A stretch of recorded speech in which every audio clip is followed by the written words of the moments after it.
Okay. Yeah, I'm too far away. Okay. Hello and welcome. I don't know why I sound like a game show host. Probably because it's like 5 in the morning. I don't know what I'm doing. Anyway, I'm Alicia. I'm the artist behind Whale and Petunia's art. I don't think I've introduced myself on this channel at all. So let's do a little bit of an icebreaker thing. I hated these in school, so I don't know why I called it that. I've been making art most of my life. I did art in high school, was in the art club, all that kind of stuff. Went to college, majored in art, and got my bachelor's. And then left school. I was real burnt out and kind of just like directionless, and I didn't make any art for like 6 years. Okay, this is editing Alicia here. I kind of went on a tangent about my whole art journey for a little bit there, and then I didn't really explain Peachtober that well. So I'm going to just do a real quick version, and we'll get into my life story and art journey another day, I think. Okay, so Peachtober was started by Sean from Very Little Peach. If you're on art YouTube, I'm fairly certain you might have seen her stuff before. It was created a couple years ago after she did Inktober, and she did it with, I think she did it with watercolors, and people just were like, it's not ink. And also the prompts were really like vague and stuff, so she started her own drawing challenge in October, and I've been doing or participating for the last 3 years. This year I kind of decided to do a few different things, and that's really why I wanted to make a process video about it. Without further ado, let's get into the rest of the video. I probably will, editing Alicia will probably be back though, just heads up. Bye. So now we're getting into all the behind the scenes work. I knew I wanted to follow a single character through all the prompts. I wanted it to feel like a story of this one figure's journey through all these different situations and feel a little more cohesive. So I decided on a hare, Hare hair, not a single strand of hair. This is not Lord of the Rings.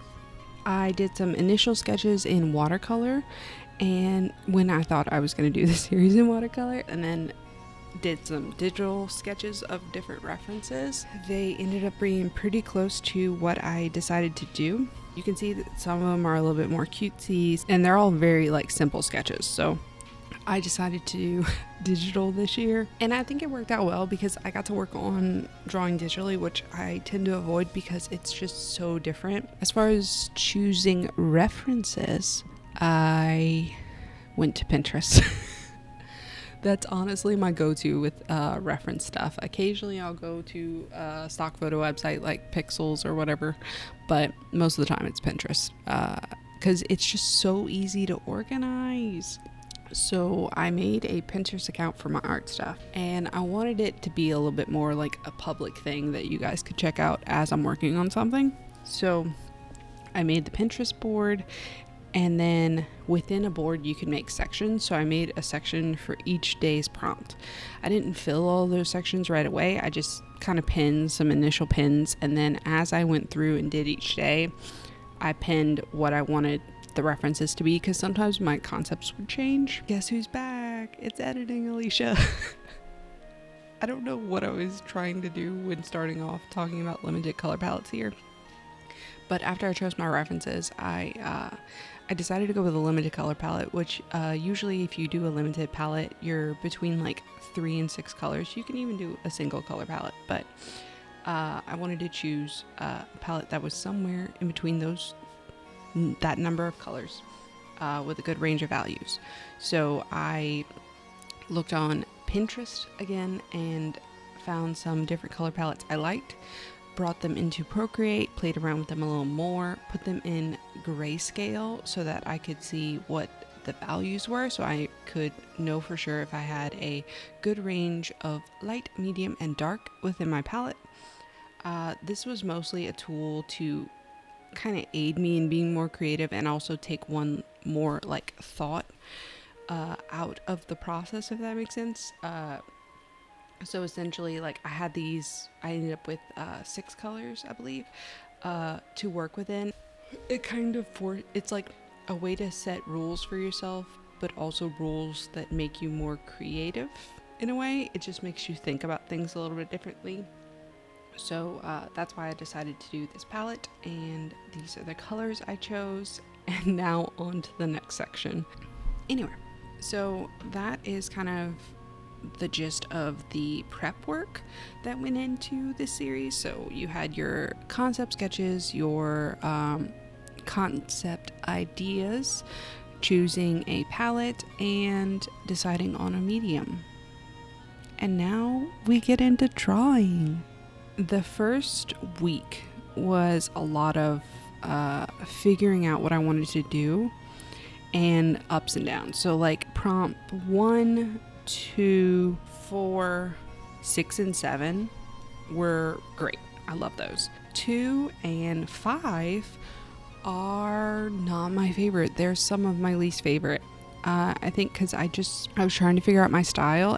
I think with any series, one thing you have to keep in mind is not everything is gonna slap. Yeah, so like there's a thing with photography, like whenever you shoot a film roll, you have a certain number of shots. I think there's a percentage of those shots that are probably gonna be crab apples, you know? I think you have to take that into consideration with your art. Sometimes you're not always going to hit it out of the park, and that's fine, and you learn from that. If you do any kind of challenge where especially a longer challenge, you're not going to like every single one, and it's an over expectation to ask yourself for that. I think it's all about keeping stuff in perspective. I know this video is really rambly, and thank you for sticking with it this far.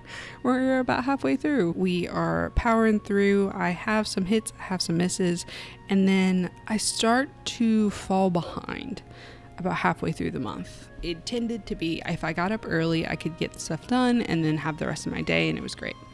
If something came up or I overslept, it became easier and easier to just not draw. At one point, I was about 2 weeks behind, I think. No, not 2 weeks behind, like a week behind. I was really frustrated. I even thought about not completing the month because I was already a week behind, and it felt like, what's the point? The last stretch, in order to finish on time, I had to do 2 drawings every day. In order to make that work, I made some adjustments to my schedule. It was rough for a little bit there, but now it is my permanent schedule, and I really like it. I would like to call this phase the boot and rally, which I did not boot, but I did rally. That's when I decided I am going to finish, and I'm going to do 2 drawings a day, and I'm going to post both the drawings every day, and sometimes I'm even going to post the process reel. I got up at 4 a.m. every day, and I did 2 drawings, and by the end I caught up, and the last day I only had to do 1, which is very nice. I did some that I didn't 100% love. I gave myself the grace of, it's okay if I'm not loving this concept, but I just want to finish this piece, to just finish the piece and accept that, man, it's not as good. But then typically I'd have another one that I made that I was just like, ooh, I love this one. Okay, time for the conclusion. Okay, what did I learn? Circling back to they're not all going to be bangers. Yeah, they're not all going to be bangers, and that's fine. I knew this, but it's one of those sometimes you need to relearn it situations. Because there are some days where I don't like what I'm doing, but it's getting me to the next phase. Also, warm-ups are important. Typically, whenever I got to the section where I was doing 2 a day, the first one wouldn't come out as good, but the second one would be a lot better because I was warmed up. Man, did it help when I did a warm-up sketch. So that's a tip. The other thing is to help yourself out for day 8 for mask. I made this like leaf texture with a kind of, I drew a section of leaves and just copied and pasted and made adjustments, flipped it around, that kind of thing. And then saved it as a PNG and then reused it in, I think, like 8 of my drawings, and it just helped bring some consistency. Also, it saved me a ton of time. It helped kind of create some visual texture without me having to draw that every single time, but it was still something that I had drawn initially, so it was like just doing a little work to save myself down the road, and also kind of made the pieces connect a little better. Will I continue with this series? And I do want to kind of build it up some more, and the good thing is I can maybe continue with it like next year for Peachtober if I wanted to. I don't know if I'm going to keep with the limited palette again. I kind of want to have some more fun with color and some more fun with styles. We'll kind of see what happens. And then now it is time for the Q&A. So let's see what questions we got. How do you know when you're done with a piece? So this is a tough question.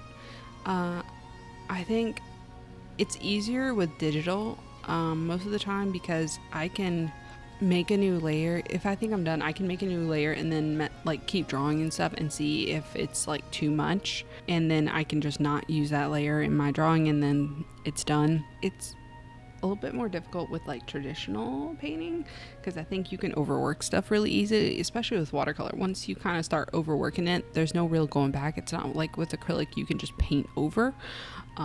You're kind of just stuck almost.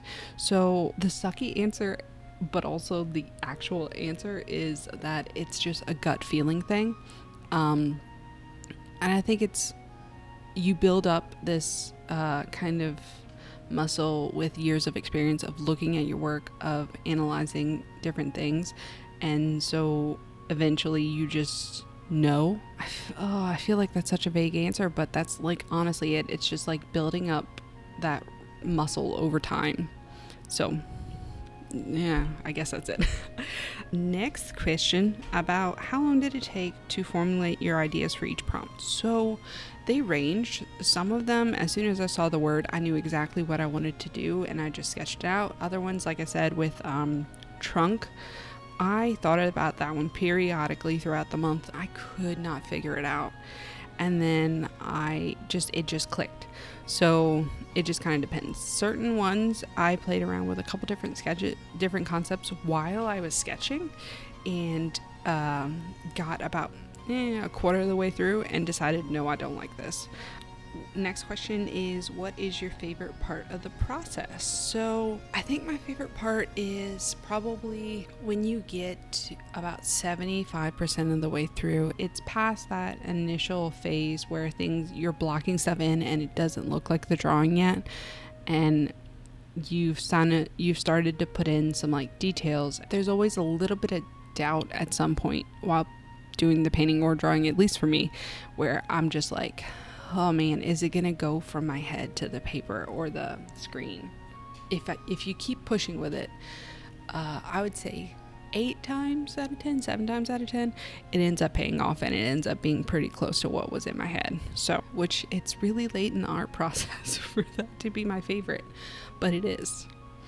What was the most challenging obstacle you faced during this process? So I think the most challenging thing was a lack of motivation during that like bit in the middle, whenever I started falling behind and I wasn't making stuff. I think part of the reason why I fell behind is that I was focusing too much on the ones I didn't like and not enough on the ones I did.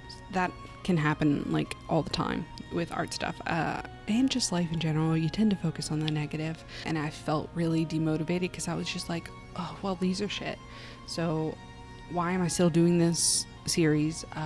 It doesn't really matter. I mean, you can go down a whole spiral, but that getting past that is the real challenge, because I did make things I really liked, and quite a few of these I really liked. So I think getting past that initial thought is difficult, but not impossible. So what inspires you is the next question. Specifically with this series, I was inspired by the adventure stories I really enjoyed as a kid, and just like, even if the like adventure isn't very big, even if it's small, it's still fun and interesting and whimsical. And I mentioned before, I don't know, I may have edited it out. I was listening to The Hobbit when I was working on this, and because I haven't like read it or listened to it in a long time, and it's one of my favorite books.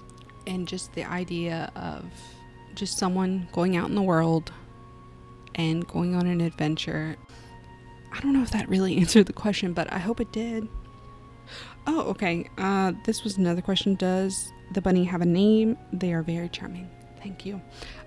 So throughout the whole process, he did not have a name because I didn't want to think about that while I was doing the drawings. It just made it easier. And then the day after it was done, I think, yeah, basically I didn't want to decide till the end what the hare's name was. And then I was trying to think, and I was thinking like Astera, or like Astara or something like that, because of the wheel of the year and like the pagan holidays and that kind of thing. And that being kind of like the I don't want to say the version of Easter, because it's not exactly, that's not correct necessarily, but like it's like the spring kind of holiday almost, or spring celebration, and there is a lot of like rabbit motifs and stuff, I think. Then I was looking some stuff up, and I realized that October 31st and into November 1st was Samhain. Samhain is a celebration of the Celtic New Year, the end of summer and the end of the harvest season, and also like signals the beginning of winter. So it felt, considering that was like the last day of the challenge and that was the day I was deciding on his name, it felt like that should be his name. Yeah, I think it fits him. Okay, so I think that is all the questions we have. So I want to do a little plug. So if you would like to see more of my content, I am Whale and Petunia's Art on Instagram and TikTok and Pinterest, and also Twitch, even though I haven't streamed in a really long time. I'm going to try to do that some more in the near future. But just if you search Whale and Petunia's Art, I'm technically on Facebook too, even though I'm barely on there, so just don't worry about that one. Yeah, so you can go find me there. I have my website and shop. It's whalandpetuniasart.com. It is all linked below. And thank you so much for watching and listening to me ramble. I have over an hour of audio to edit, so hopefully I can edit it into something cohesive. And if you'd like to subscribe, I post shorts basically daily. I'm going to try to start doing 1 to 2 videos a month. They may not all be voiceovers if I can actually use my technical equipment correctly. But they may be. I also, if I do end up getting to stream on Twitch, which I do want to do as like a sketching thing where I just sketch for an hour or whatever, I may post those VODs to here as well. So if you are interested in that, please let me know in the comments below. And thank you so much for listening, watching. I think I said that already. I don't know. I need more coffee. Have a great day, and that's it. Bye.